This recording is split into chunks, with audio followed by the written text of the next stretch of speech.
We're grateful to have our kids in here with us today. And moms and dads, don't worry one little bit about kids making kid noises. We're just happy to have them in here worshiping along with us. Kids, if you're interested, we have some little activity sheets and things like that in the back. Might help you follow along with our lesson this morning if you're interested in that. But for all of us, we're going to be in the book of Matthew chapter 6. If you'll turn there, please. Matthew chapter 6. And we're going to skip around a little bit. We're going to backtrack next week some, but overall we're going to be reading starting verse 1 down to verse 18. Lord Jesus, continuing in his sermon, says, verse 1, "Be careful not to practice your righteousness in front of others, to be seen by them. If you do, you will have no reward from your Father in heaven. So when you give to the needy, do not announce it with trumpets, as the hypocrites do in the synagogues and on the streets, to be honored by others. Truly I tell you, they have received their reward in full. But when you give to the needy, do not let your left hand know what your right hand is doing, so that your giving may be in secret, and then your Father, who sees what is done in secret, will reward you. And when you pray, do not be like the hypocrites. They love to pray standing in the synagogues and on the street corners to be seen by others. Truly I tell you, they have received their reward in full. But when you pray, go into your room, close the door, and pray to your Father who is unseen. Then your Father, who sees what is done in secret, will reward you. And when you pray, do not keep on babbling like pagans, for they think they will be heard because of their many words. Do not be like them, for your Father knows what you need before you ask him." Skip down to verse 16. "When you fast, do not look somber as the hypocrites do. They disfigure their faces to show others they are fasting.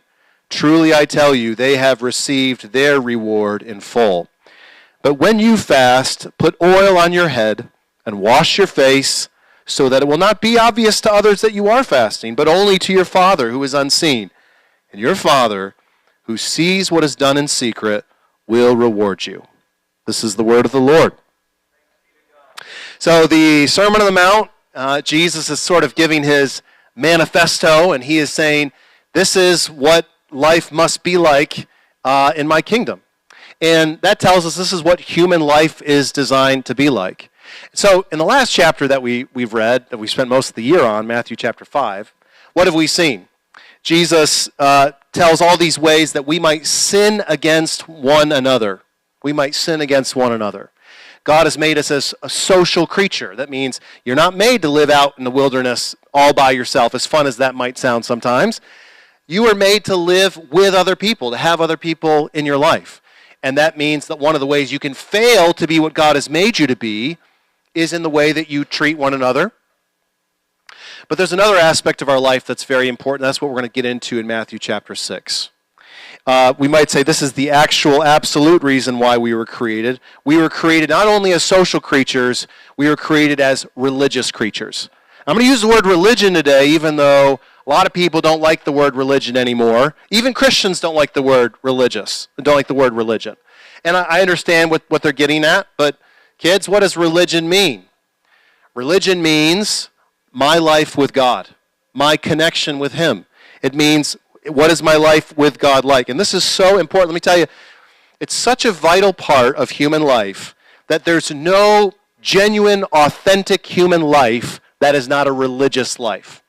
Now, that may sound very controversial to say in 2025, but it was certainly not, for example, just a couple hundred years ago at the founding of our nation.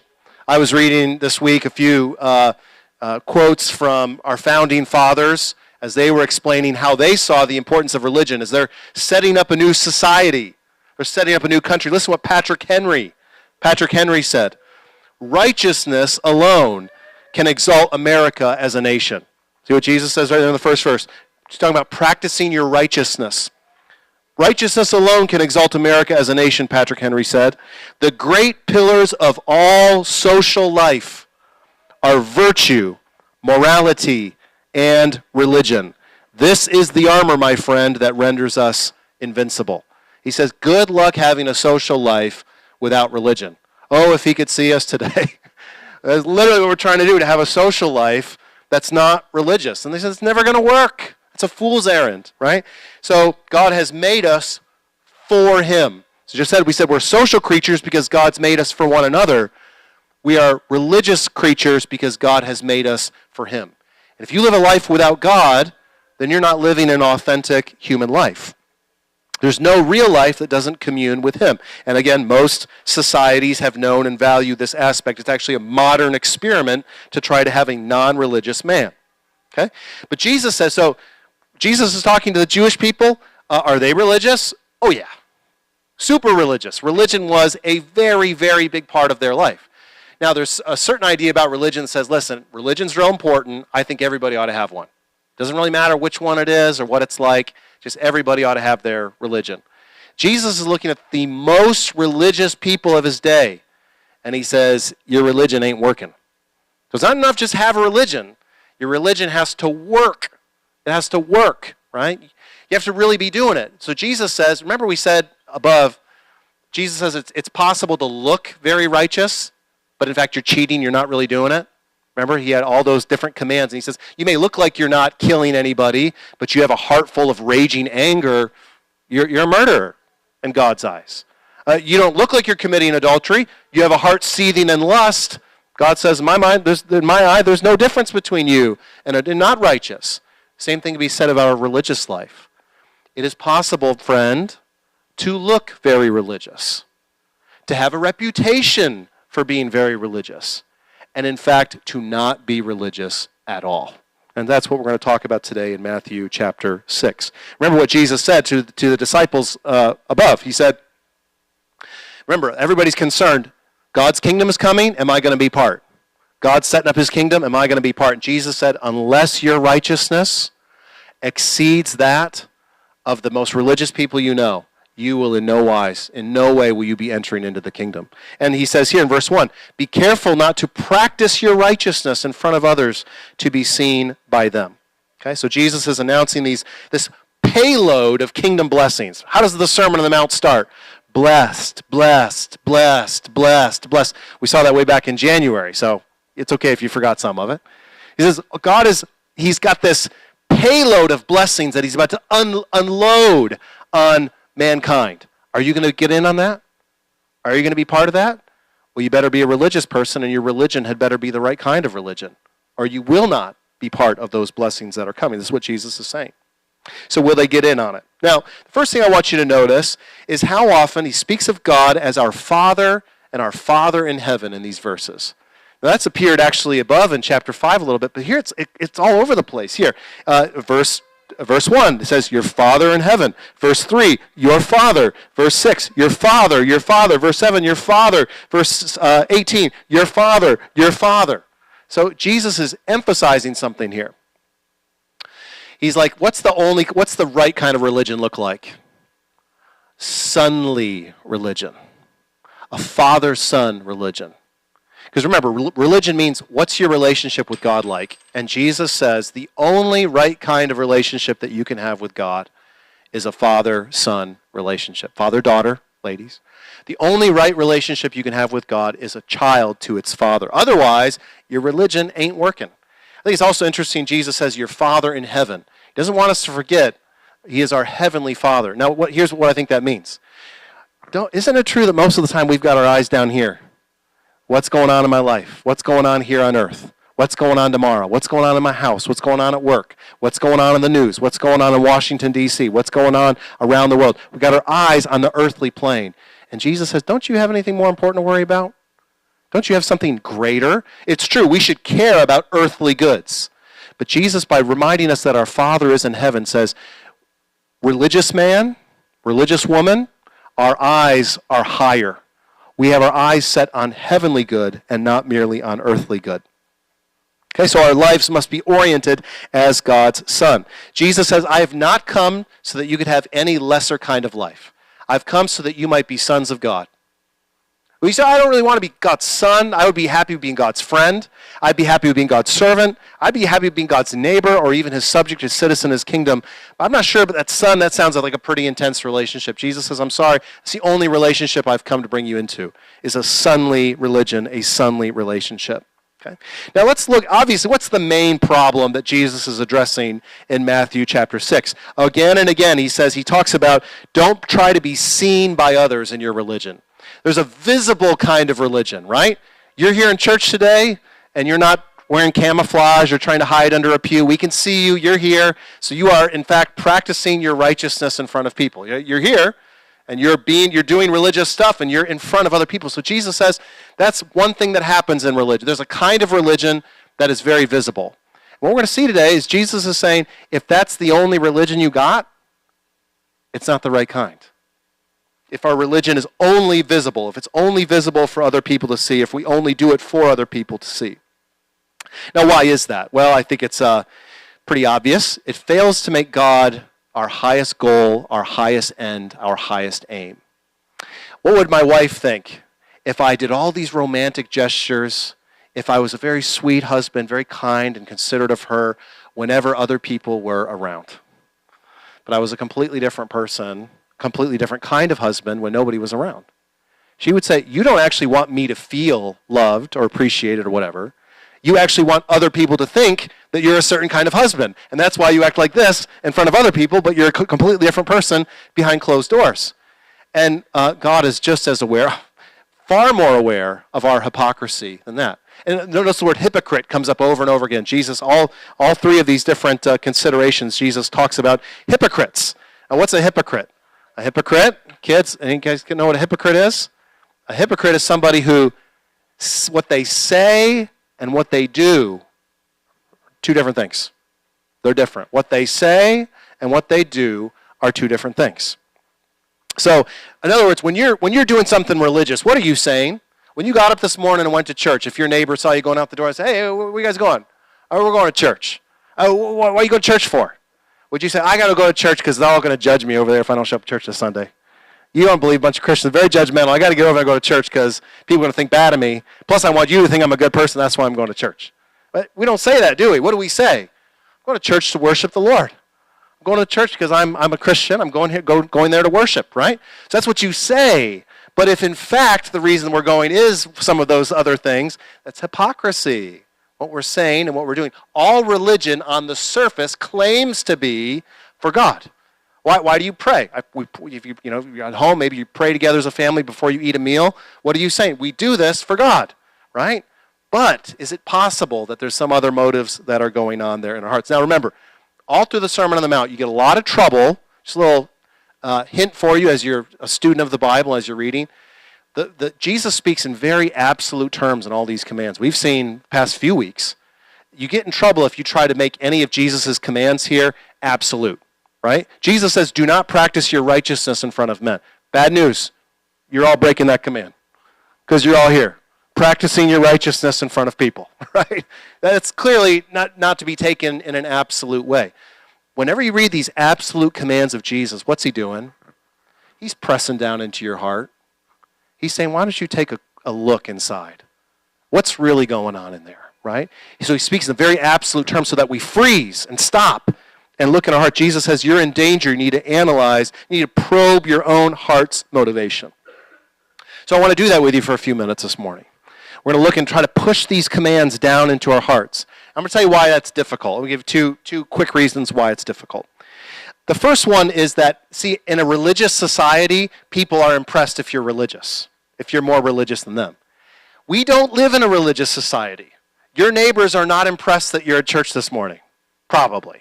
Probably nobody's like, wow, that family going to church in the morning, right? If you're at a restaurant and you pray before you eat your meal or something like that, maybe somebody will notice, but most people will probably think what?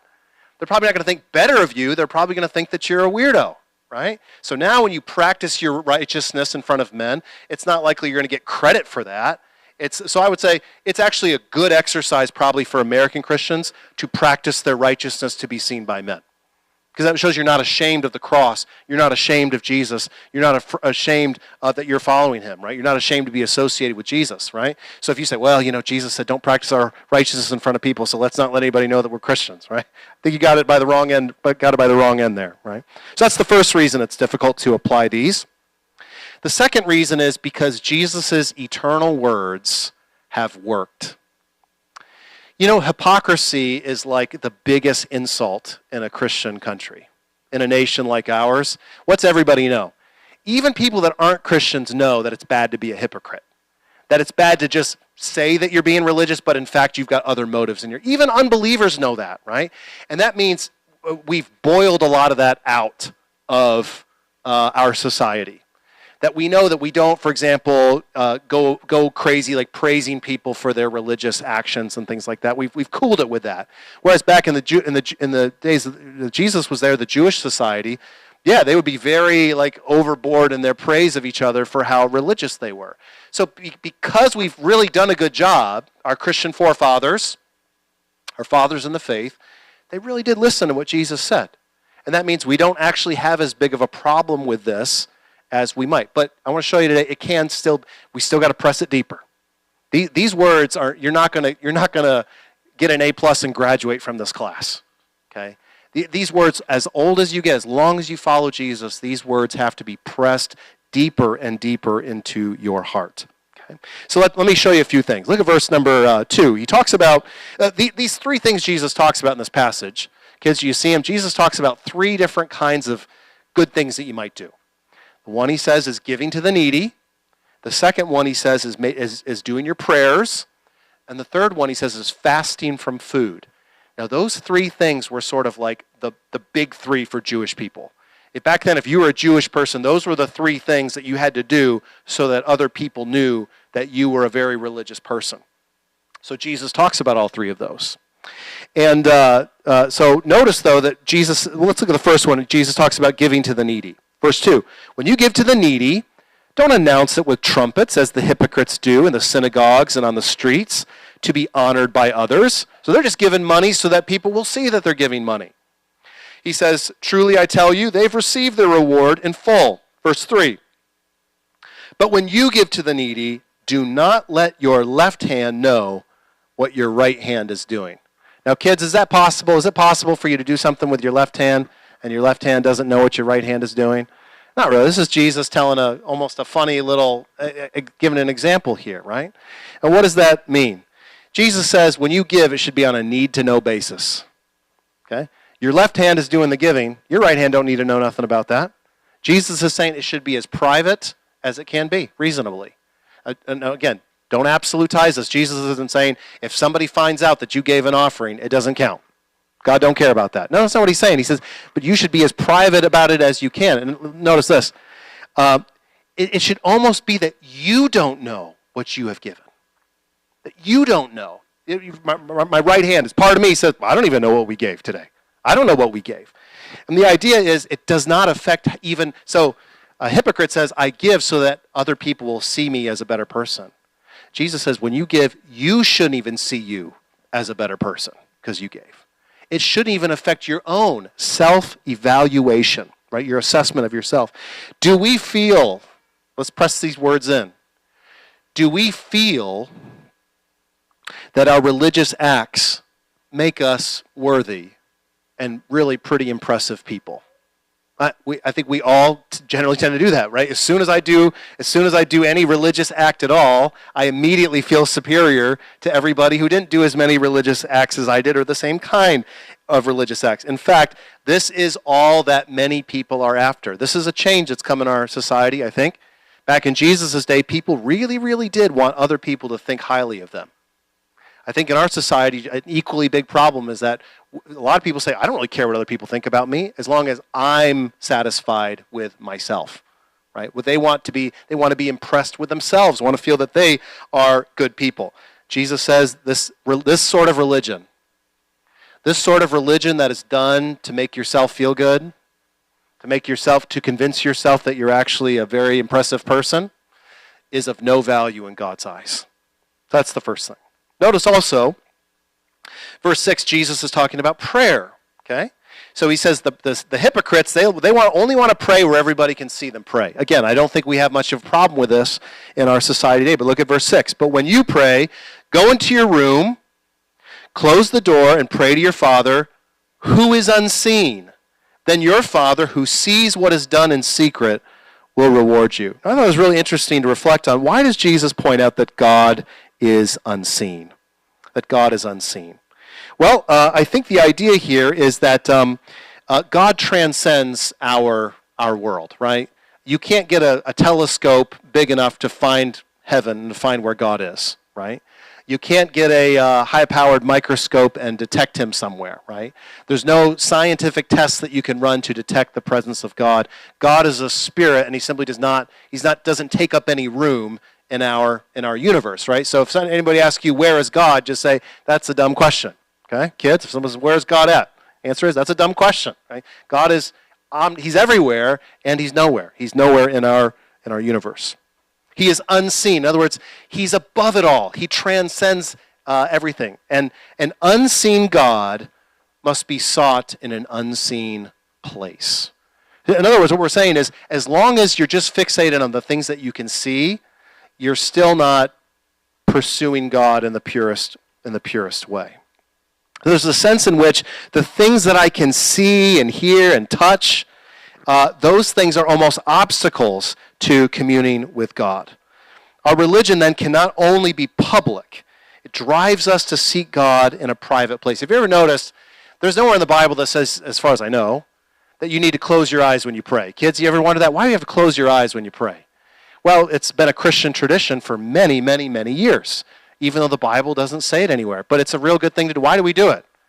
Well, when we close our eyes to pray, what we're saying is, I'm looking for somebody that's not seen here. I'm seeking after somebody that you can't see with the eyes. And in fact, all this stuff would just be a distraction. And as long as I'm just fixated on things that I can see, I'm going to be distracted from the one who is unseen. So there's a sense in which we want to shut out the world to seek after God. Now, I'll be honest, there's sometimes it's good to pray and it's not good to close your eyes. It's good to pray while you drive, don't close your eyes. It's good to pray while you take a walk, don't close your eyes, right? So it's not a rule that you have to close your eyes to pray, but it's a good Christian practice because we're just saying, we're reminding ourselves, I'm looking for the one who is not seen. I'm looking for the one that does not dwell here in the earth. Okay? So that's what we're doing when we close our eyes. Now let me give you a couple other little applications that I think branch out from this. First of all, can you handle secrecy, obscurity in your religion? Can you handle it? Can you do something for God, and are you okay with nobody finding out about it? Are you okay if your whole life goes by and never once you get to pull out the card and lay it on the table and says, aha, I did this for God, and you can pull it out and slap it there on the table? What if you go your whole life and nobody finds out about what you did for the Lord? Are you okay with that? Jesus says you ought to be okay. If you have true religion, if you have sonly religion, if you're worshiping the unseen one, that should really be okay. That should be. Now that's a struggle. I'm telling you, you're not going to get there overnight. That's a struggle. It's a place where all of us need to be sanctified. Let me give you another one. What about when you find yourself in a place where you're getting lots of honor for your religious acts? People are always thanking you for your religious service, or they're praising you for your religious service to God, praising you for the righteous things that you do. You know what we should interpret Jesus' words at? Beware. You're actually in a dangerous spot. We don't think that, right? We're actually happy when people are giving us the recognition that we feel we deserve. But Jesus says, be careful, you're actually in a dangerous place. Because you could be acting out a religious life and never even become aware that you're not doing it for the right reasons, that your heart is not actually in it. Okay? Let me give you another one. It then may be a kindness of God to allow your good deeds to go unnoticed. So don't complain about it. But I like to complain about it. Here's what I say. No one appreciates me. No one thanks me. That person got honored and they don't do as much as I do. No one around here does as much as I do. You know what all that is? That's a non-sonly religion. That's a religion that's not focused on the God who is unseen, right? It may be a kindness of God to you to allow some of your good deeds, your religious deeds to go unnoticed. So don't complain about it. Another little application I give you here is we have invented, the human heart is a very slippery thing. We're always inventing new ways to break God's laws. And social media, because it's new, we should not be surprised that social media is a very good way to break God's laws.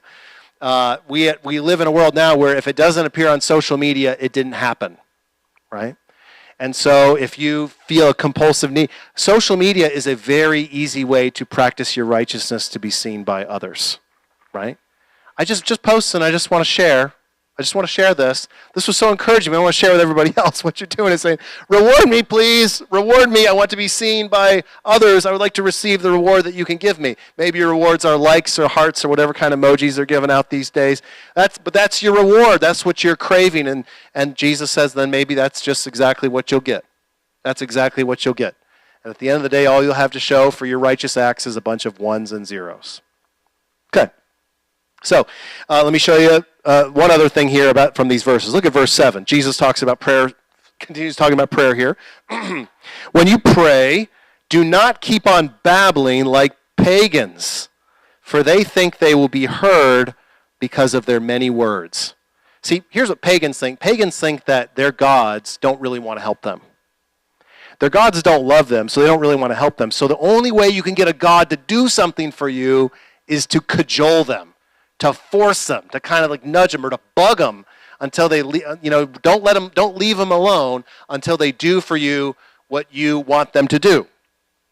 Jesus says that is no sonly religion at all. That is not the religion that God is looking for. He is not impressed. He does not care for a babbling religion. Because what does this do?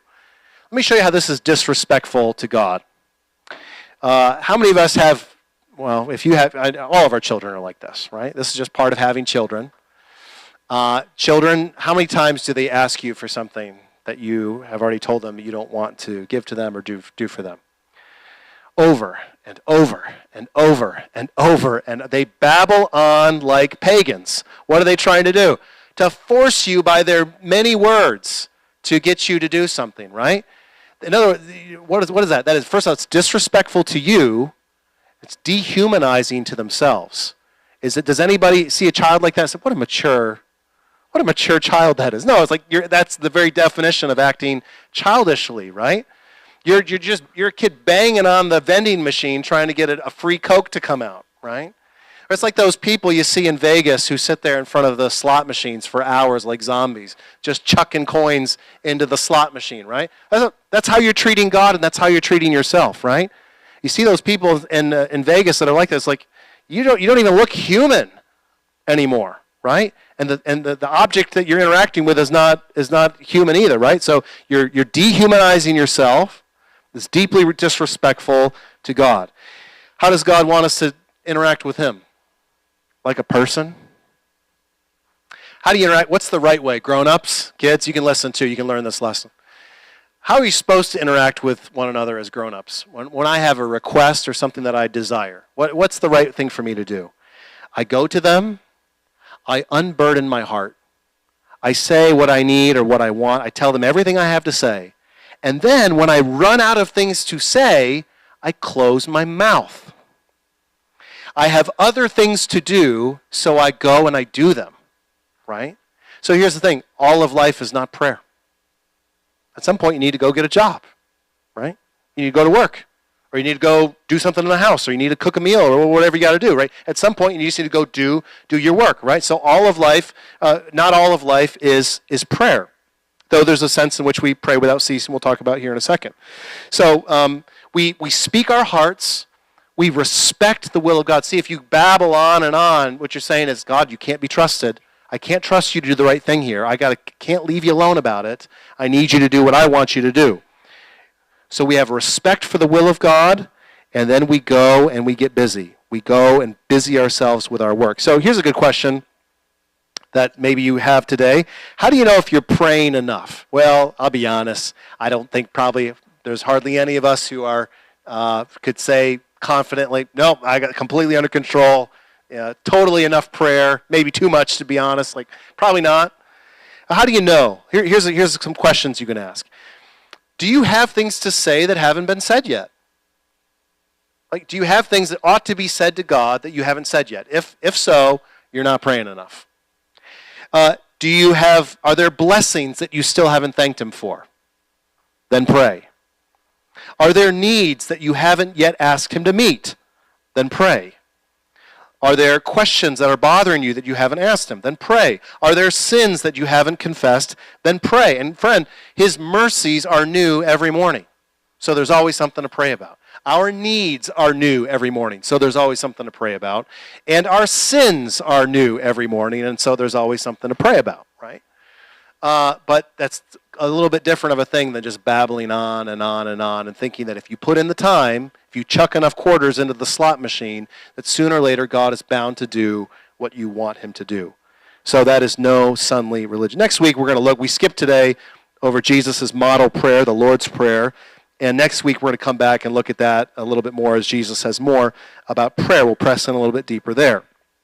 So in these ways, Jesus says, this kind of religion, this visible, in the eyes of man, babbling, mindless kind of worship is of no value in the eyes of God. Our communion with God is corrupted and lost to us. Now, I want to give you one more little application here, because it's an area where we might misunderstand. Is Jesus against public worship? Do you know there's been Christians in the past who've read verses like these and said, clearly it doesn't really matter if I go to church. I mean, clearly it doesn't matter if I gather with other Christians to worship, because didn't Jesus say, like, the best kind of religion is the invisible religion, to go out there and not be seen anymore? Well, remember, we don't want to make Jesus' words absolute, right? But we could say it like this. In an unfallen world, if our first parents, Adam and Eve, had never fallen, we would always be worshiping God together. And it would be no hindrance, and nobody would be doing it as a performance or as a hypocrite. We would all be worshiping God together joyfully. In fact, every person and every object in the world would be a help to your worship. You would not, in other words, in an unfallen world, you would never close your eyes to pray. Because everything around you would lead you perfectly to God. Every tree, every rock, every house, every face that you saw, every person would lead you right back to God. Right back to God every time, right? There would be no need to close out the world, to shut it out. But unfortunately, we live in a fallen world. And that means we have to seek God in the private place. That means we have to seek God in our closet. And oftentimes we have to shut out the world to seek after him. But why do we gather for public worship, Christians? Because we're saying it's not always going to be like this.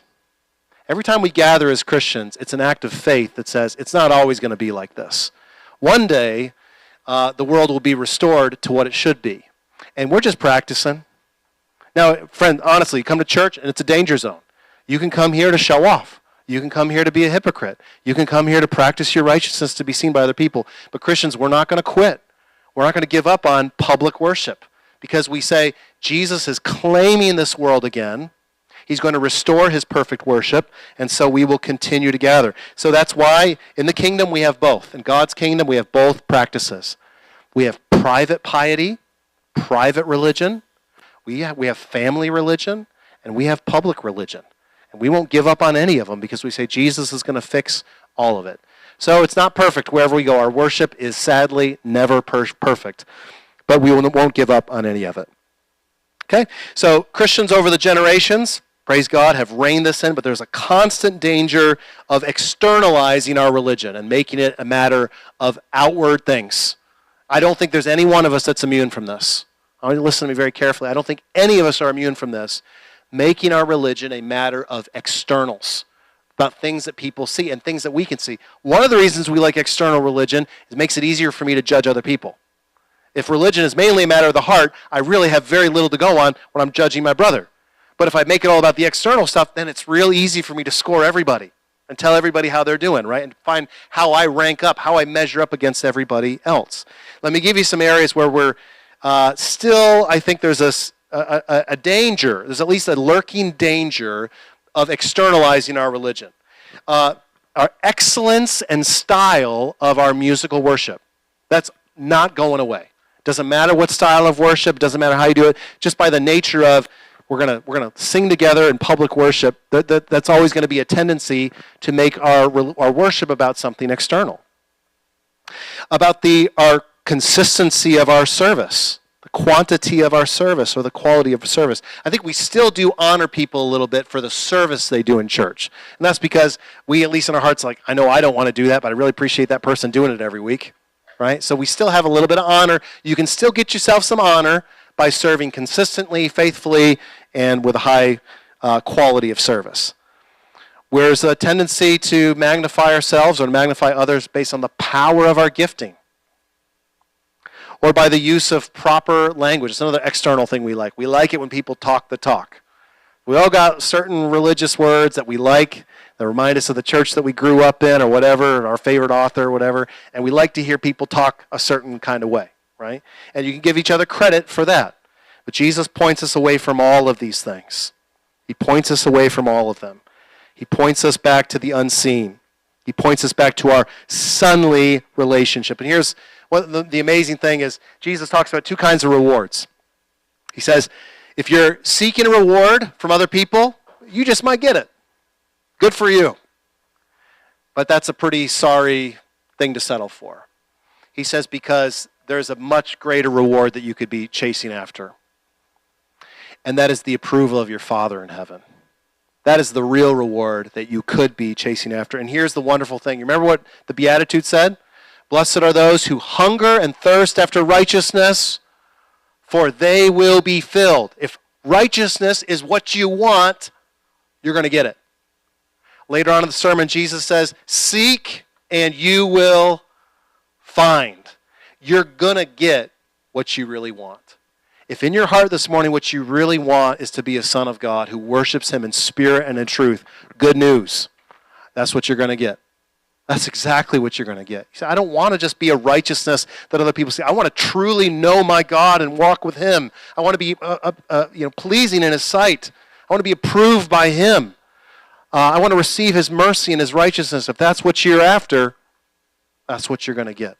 It's a wonderful words of this text today. It's excellent news.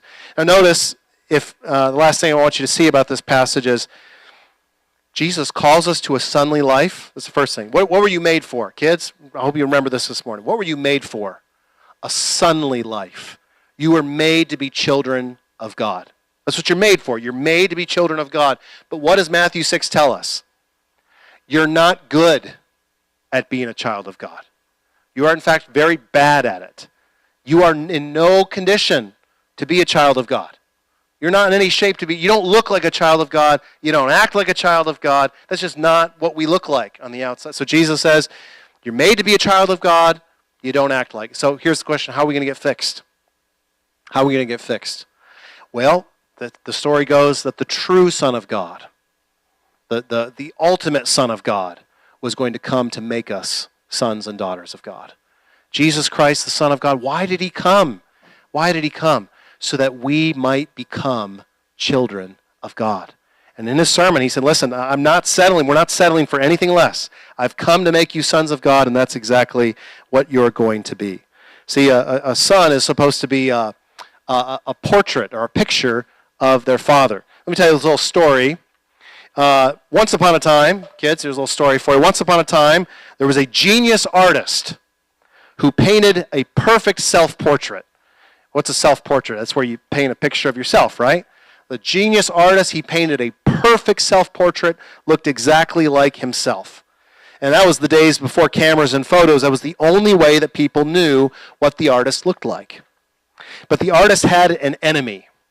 And after the artist died, that enemy broke into the art museum or wherever, and he destroyed, he marred that perfect self-portrait of the artist. He thought no one will ever know what the artist really looked like. But what the enemy did not know was that the artist had a son, and that son was the spitting image of his father. He was a painter just like his father. He had been taught by his father to do everything that his father could do. And so the son came and got that marred painting. He sat in front of a mirror, as you do for a self-portrait, and he began to paint and to repair the painting. He undid all the damage done by the enemy, and he restored the perfect image of the Father in that painting by looking at himself. That's a little picture of what Jesus Christ has done for us. We are the marred painting. We're the painting that was made to look like the Father, but we don't look like him anymore. We've been marred. We've been disfigured by our sin. We're supposed to be children of God, but we don't look like children of God. What was the solution? The true Son came, the one who is the perfect living image of the Father.